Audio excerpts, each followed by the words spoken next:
Alright, so the Sony a7s3 is finally becoming a reality. According to the Sony rumor website, they're 99% sure that this camera will be released this year. In fact, the specification will be announced by the end of July. Now I look at the specifications and I think I'm on par with what they predicted. In fact, I made a list last year and it was a bunch of lists I expect that a7s3 will be, and it fulfilled pretty much all the check mark, if not a little bit more than I expected. However, there's some that I think may be incorrect based on the rumors, because I don't think it's even possible. So let's talk about it.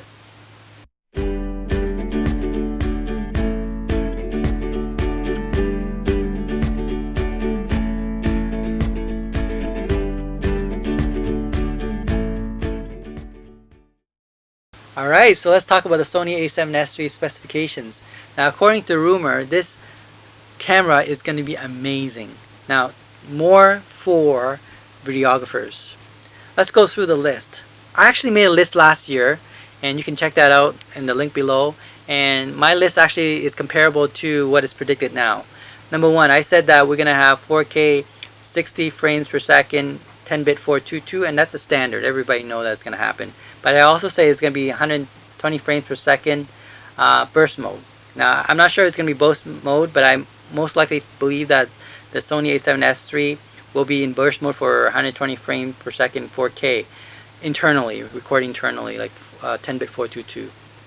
If they're going to connect it to externally through HDMI, which another thing is, I don't believe it's going to be HDMI, I think it's going to be SDI output, because if you're going to do 16-bit RAW, that's according to the rumor, I don't think you can do it through HDMI.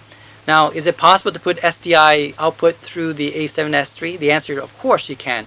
How I know this, if you look at the Sony a7R3 and R4, they have a flash sync port right here, which look very similar to the SDI output.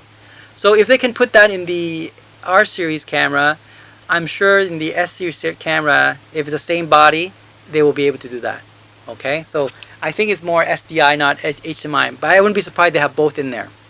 Another thing is the IBIS. So IBIS, the in-body stabilization, will be in this camera. At least that's what's predicted.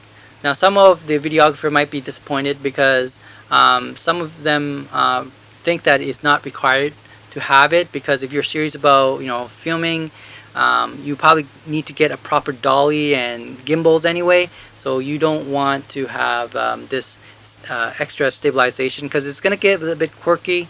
It may be sometimes unpredictable.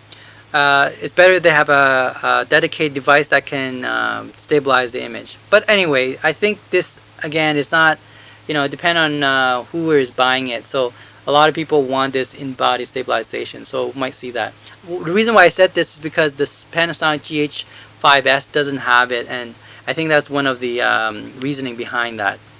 Okay, another thing is with Sony a7s3, I'm hoping that they will have a good color science. Hopefully they'll put in something similar to FS9, the S-Cinetone, or even better, the Venice color science in their higher end cinema camera.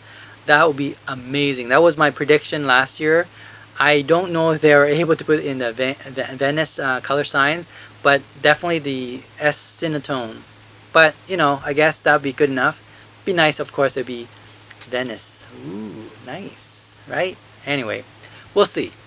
The body will be similar to the Sony a7 R4, and the battery itself will be the standard Z100.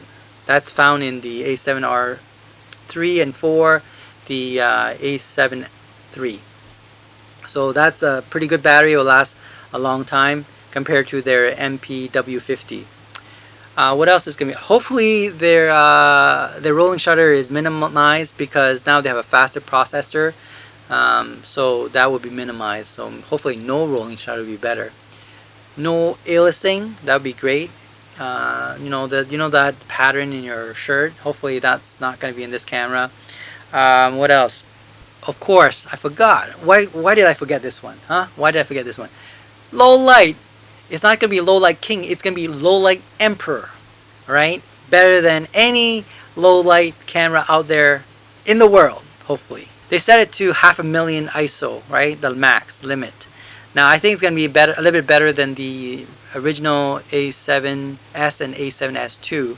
So hopefully you'll have less noise. Flippy screen. Why did I forget about it? Yeah, flippy screen is very important. So I mentioned that last year as well, that they will have a flippy screen, and that'll be great for vloggers. Not so much for videographers though. But for vlogger, this is I guess very important for them. Very important. Why did I forget that? No overheating. No overheating, yes, for sure. And unlimited recording. Yes, a must for if you consider it to be a cinema cameras. So if they don't have no overheating and it can record continuously without stopping, depending on, of course, the battery itself, then you got an amazing camera. Hopefully the price is below $3,000 US or less than 4,000 Canadian. I'm hoping. Now I don't have the money to buy it right now. I won't have the money in a year from now, but maybe in 2 years when I can get a used or open box. That's usually my strategy when I buy cameras. For example, my Fujifilm X-T3, I bought it used. The GH4 used. The FS700R used. And even the Sony a7R3 open box. So nothing new. Just because I want to save money and I want to, the tools that I really need. And I'm not going to spend a lot of money on it. I'm not one of those guys who are like latest greatest guys. I looked at the spec and I want to make sure that it's been fully tested and it's great for recording and be able to do very harsh condition when you're filming. And if it can go through all those things, then I think the camera deserves my money. Right, Sony, thank you for making this camera available to us. Hopefully soon.